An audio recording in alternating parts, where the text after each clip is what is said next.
What is up, Karatics? Welcome back to the series where we customize and review past DLC vehicles that did ever microphone quality before late 2019. So as always, guys, feel free to let me know down below in the comments what car you want to see me recustomize next. I'll display your most liked vehicle suggestion comment in the next customization video. So in today's video, we're going to be customizing the Benefactor Streiter, which I customized / reviewed back in 2017 when it released. So the Streiter released with the Doomsday Heist update drip feed in December of 2017, and used to be available from the Server San Andreas website for $500,000. However, it was sadly removed with the Mercedes-Benz update in 2023. As always, I'll leave a video link down below in the pinned comment explaining every method to get removed website cars. So in regards to performance, it's in a sports class and is one of the slowest vehicles in that class, literally like the third slowest vehicle in that class for track performance, and that's mainly due to its lack of acceleration and handling, which is pretty similar overall to the handling of like an SUV. I and many others in the community feel this car should have been in the off-roads class or the SUVs class, or would have had more of a use to it and it would have made a lot more sense. And then there's a large portion of the community as well that wanted a normal, non-lifted variant of this car. For many years we wanted a cool Mercedes wagon, and we ended up getting a lifted off-road one, which was a bit disappointing at the time. But, we hoped Rockstar would eventually give us, a regular version of it since they already made, the car model. But it's been over 7 years and we never got a regular variant of it, which is very, very unfortunate. Now, many people in the community even made PC mods of a regular version of this car. And, you can see how good this looks, the potential of what we could have had. But just a real shame that we never ended up getting it. Anyway, in terms of what the Streiter is based on, it's primarily based on the Mercedes E-Class all-terrain 4x4 squared. A very interesting design, basically a lifted wagon made for off-roading with skid plates, a 4x4 drivetrain, etc. Not a bad idea in theory, it's actually pretty unique looking. It was just really annoying again and strange that Rockstar never gave us a regular variant of it. Think about what we could have had. This thing with the exhaust note and performance of the Shafter V12, but with all-wheel drive, that would have been insanely fun alongside like the Reinhardt and stuff. But anyway, let's go ahead and check out the customization of the Streiter.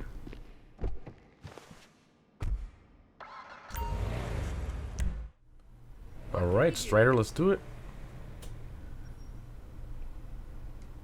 Okay, we got armor, brakes, bumpers. You have a custom bumper, so it gets rid of the lower fog lights, which I don't even know if they even work. And it changes up the bumper quite a bit. And you got this one with secondary trim. Then you got the street bumper. Then you got the bulkhead bumper, which deletes the front plate.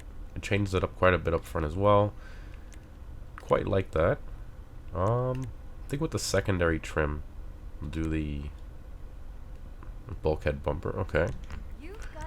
Engine, hood. So you got the secondary. You got the ridged hood, which adds that sort of like inset section in the middle. You got the vented hood. So it's basically the stock hood with that vent detail back there. It looks really good. Then you got the race hood with those vents there. I like that too. Then you got the competition hood. Those vents there. And that's all the options. I like this one a lot. I wish they would have combined this one with the ridged hood, so I had like a little bit more lines to it. Maybe with the ridges further in, but ultimately, yeah, I think I'm gonna go with the race hood. Lights, some xenons. The headlights on this car are beautiful, by the way. Same ones from like very similar to the ones from the Shafter V12. Respray. So for this, I do want to do a similar like satin / matte color to the actual all-terrain 4x4 E-Class. So we're gonna go to matte light gray. I know it looks terrible right now, but when we go outside, we're gonna go to the custom shop and we're gonna glitch on a pearlescent to it, which I'm gonna show. Unfortunately, the glitch does not work in the custom shop in the CEO office garage. I believe it doesn't work in pretty much any of them except for the actual customs. So yeah, we'll do it on the customs after, but we're gonna glitch on a pearlescent. It's gonna look 10 times better, trust me, you'll see. But alright, continuing to our secondary. So our secondary is gonna be our roof, the side trim there on the chrome, which is kind of strange, and then in our case we did do the secondary trim front bumper. And I think that's something you really should do, because either way you have the secondary forced on the side, so I feel like you should just apply it, right? In our case, we're just gonna stick with the regular black, so we'll just keep that.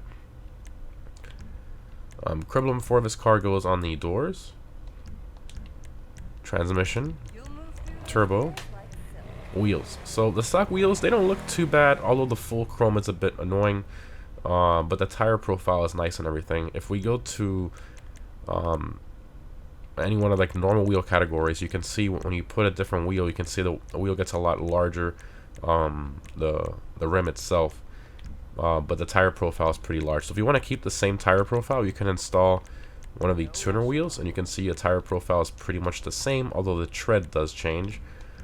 Or you can go to street, and the first few wheels here, they do have the same tire profile pretty much, all the way up until wheel number 11, all the way to wheel number 15. So any one of these, if you want the same, a tire profile, or of course you can install an off-road wheel too if you'd like. You get a massive tire profile, but to me these wheels just look too small. I don't know, I feel like it just looks a little too rugged. I want something a bit more custom looking, and either way, I mean, this thing, it is an off-roader, but it's you're not gonna off-road with it anyway, and I feel like a nice large looking wheel is gonna look better. So we're gonna go to the track category. I'm gonna install on here, I want a nice like two-piece looking wheel with the little bolts and stuff, and I want to install here the black top blender. I think these look really good on here. I know it's a massive wheel, but I feel like it kind of goes with the custom craziness of this car. Something you'd see like on a street build or whatever. So yeah, we'll do that, and then we'll do the black, and that looks super nice. I love it, and it has the little chrome lip, which I like because it ties in all the chrome trim we have around the windows, the side panel there, the grill. So I feel like it all works very well with the chrome. So windows, I think we'll do some light smoke, and that's all the options there. So surprisingly, no plate option, which is kind of strange. I think Rockstar forgot that, so that's kind of weird there. But okay, let's go ahead and exit to. Oh, no suspension option either. So if you had the idea of buying this and lowering it to make it look more like a street vehicle, you can't. There's no suspension option either. So yeah, no rear bumper options, no exhaust options. Pretty simple customization wise. But all right, exit to ground.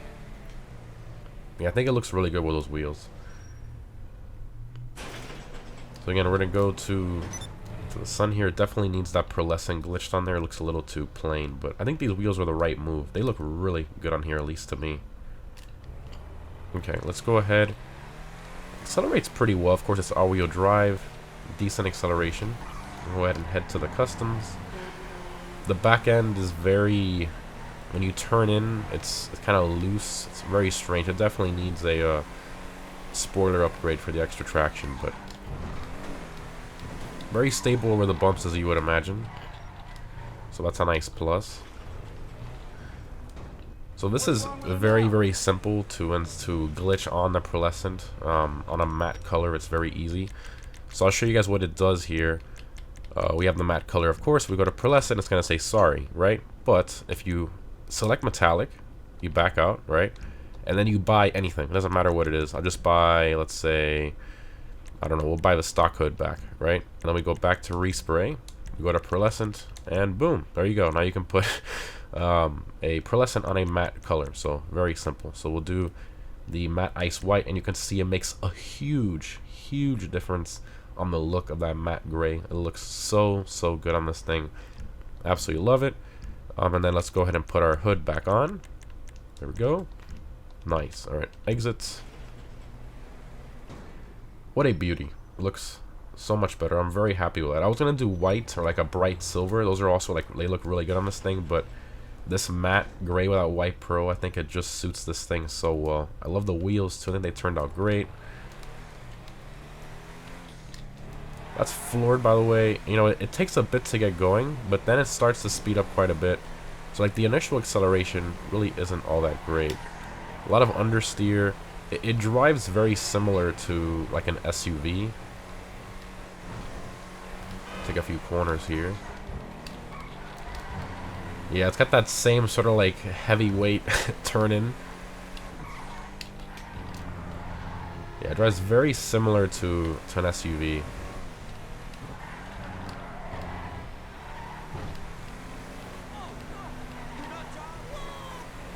A few more corners. Let's go over these bumps. Extremely stable. So that's a pretty nice, you know, like the fact like how smooth it is over the bumps. I like that. It's a nice plus. And it's decently quick. You know, it's literally pretty much like SUV performance. Let's see what it can do here. I should easily be able to climb that, no problem at all. Nice and slow. See if it struggles. So it does kind of jump up a little bit, but see, no problem at all. It is a bit twitchy too, like off-roading, it's a bit strange. It sort of reacts to the bumps kind of like a like a sports car, which is in the sports class. So see if it can do this. Oh, it's struggling. Does not like that. Okay, let's do a little more speed. It does not like that. It does not does not want to do that. And before you comment, oh, because you need off-road tires, it doesn't really make that much of a difference in this game. It helps, but not really that much. Wow, this thing does not like off-roading. We just flipped it. Oh my goodness, it does not like that. But you know, you can definitely off-road with it a little bit for some hills and stuff. It's a bit twitchy over the bumps. Yeah, very rough. You'd think it'd be a bit smoother, like, but it's not. It kind of lands like a sports car. It reacts to the bumps like a sports car too. Not terrible. I do wish it was a little better though.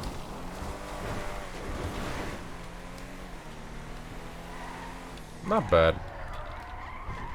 Alright, let's go ahead, open all the doors and stuff. We always do. Manage vehicles, preferences, doors, and nice, everything opens. The engine model, copy right over from the Shafter, I believe. Terrible texture quality, but to be expected from like 2017. Interior copied over from the Shafter. Oh, so NPCs go through here too. I forgot about that. Okay, well, let me move this. Sorry. Just put this here. There we go. Okay. And the back.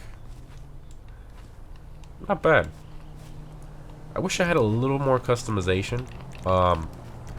This thing got forgotten very quickly because of the fact that the performance really isn't there, and it's kind of like this weird thing that nobody really wanted, right? It's in a sports class. I feel like if it was in the SUVs class or even the off-roads class, I think it would have had a lot more use, you know. But the fact they threw it in the sports class, they just threw it in there, and it's literally like the second slowest or third slowest vehicle in that class for track performance. It just, you know, kind of got forgotten because of that. And then Rockstar removed it from the website back in 2023, so that didn't help. This thing is one of the most forgotten vehicles in the game for sure, but I feel like if Rockstar would have done, you know, a normal, non-lifted version of this thing with, like I talked about earlier, with the performance of the Shafter V12, right? Wagon, all-wheel drive, good, you know, decent visual customization. Man, this thing would have been so sick, and I feel like maybe it would have also made this car a little more noticeable and likable, because you have something everybody wants, but then you also have people that might want this because they want to park it next to the other one in the garage, as just an example. I don't know. But the fact that they only gave us this one and nothing else, you know, it's kind of like, this is what you get, too bad if you don't like it, you know, and they never gave us a regular one. It kind of sucks. But anyway, let me know what you guys think down below in the comments of the Streiter. I mean, for 500,000, you know, considering like how unique and different it is, it's not too terrible, but you're rarely ever gonna use it. As always, let me know down below in the comments what vehicle you want to see me recustomize next from late 2019 and older that I haven't recustomized again yet. Thanks again for watching, guys. Hope you enjoyed, and I'll see you in the next one.